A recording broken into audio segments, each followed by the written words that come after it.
on SportsCenter this evening, and might you be looking at, here in moments, the final weigh-in in the fight career of Ronda Rousey. She faces Amanda Nunes coming up in her first fight since that stunning defeat to Holly Holm. And Nunes arriving in a lion mask. She may need the heart of one tomorrow. We'll see. UFC 207 on deck. Those two, who everybody will be watching. More on Rousey here, creeping closer to fight night returning and maybe the fight night finale. 412 days since she last stepped into the octagon. When Holly Holm knocked her off, she kept her at a distance, specifically landing 69% of her distance strikes. If Nunes wants to play spoiler again, this might be the way to do it. We'll go into the numbers here in just a second. But first, let's go to Las Vegas. Our Brett Okamoto joins us. First time everyone in the media got a look at Ronda, so I ask you were there. How'd she look? I got to tell you, Zubin, it was almost like she had never left. It looked like Ronda Rousey out there. And we haven't seen much of her over this last year, but it did. It looked like her. She looks like she's in phenomenal shape.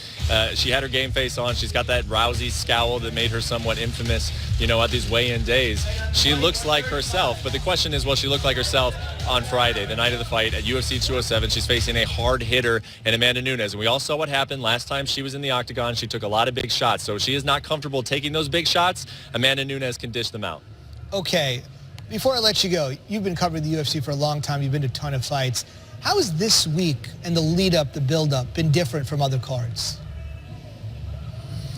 It's been incredibly different. There's really nothing that you can compare it to. This is unprecedented. This is the fight business. It's the promotions business. You want your main events promoting the fight. You want them in front of the cameras. Ronda Rousey did not do any of that. And then when you couple that with just the disappearance of her really over the last year, we don't know what she's going to look like. We don't know if this is something she truly wants to do or if she kind of felt she had to do, that she couldn't walk away from the sport on that loss. So if she really wants to be in there on Friday, we'll be able to tell. If she doesn't, I think we'll be able to tell that as well.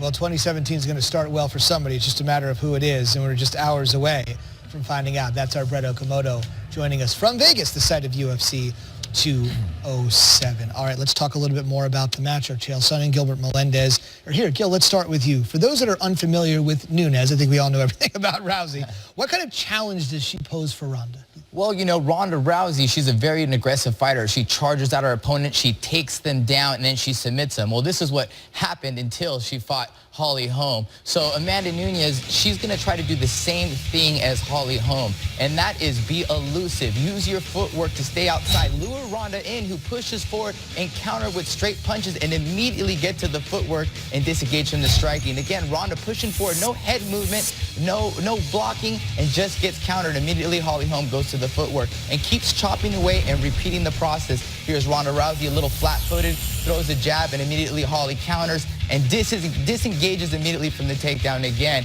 And finally, Ronda off balance, lunges in with the left hook. Holly gets the angle and knocks out Ronda Rousey. So if I am Amanda Nunes, I'm thinking I got to fight a similar game plan to Holly Holm. I'm not the slick boxer she is, but I need to be elusive, land one or two punches, and disengage immediately. So Ronda Rousey needs to tighten up her game, show some head movement, parry some punches, and be tactical while closing this distance and trying to get the takedown. Okay, that's what he says you need to see from Rousey. It's been 13 months, November of 2015. What are you thinking about looking at the one thing we need to see in her return tomorrow? Most interested in. Ronda needs to get her to the floor. Now, not because physically that's her best position, but because psychologically, when a fighter is knocked out, they are never the same. Now, to explain that to you, that doesn't mean they physically lose their skills. That means mentally they're afraid to step into the fire. They're afraid to get into that range and exchange. They're worried about what happened before, and they're having memories of that. If Ronda can get to the clinch range, it shows that she's not afraid to come through the hands of Amanda that are so scary for so many people, the knees, the feet, the elbow. If Ronda can get into that range,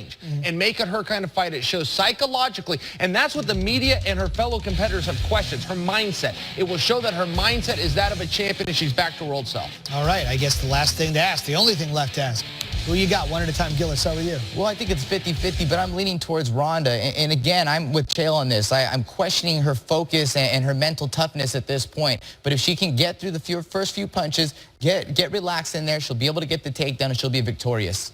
I'm trusting that Ronda has done what she's told us she's done. She's put the time in the gym. Ronda Rousey reclaims the World Championship. Let's say she wins this fight and does indeed call it a career. You guys know better than anybody. What would her legacy be? How will she be remembered if indeed she wins and says, I'm finished. You know, for herself, I think it's enough. But for the fans, it's not enough. She needs to win. She needs to challenge Holly, and she needs to beat Holly. And if she can do that, she'll be an even bigger star than she was the first time she faced Holly. I think if she wins the title, she does walk away, and I think it's the right move. We seldomly see a fighter go out on top. I hope it happens tomorrow night. That's a great point that Chael makes. So often our heroes in sports stay 1 year too long, or in this case, one fight too long. We'll see. It might be a good problem to have. First things first, we'll see if she wins tomorrow night. And the mental aspect of it from these two is something you rarely hear about. Great insight as always, guys. Thank you so much. We'll see her on Fight Night.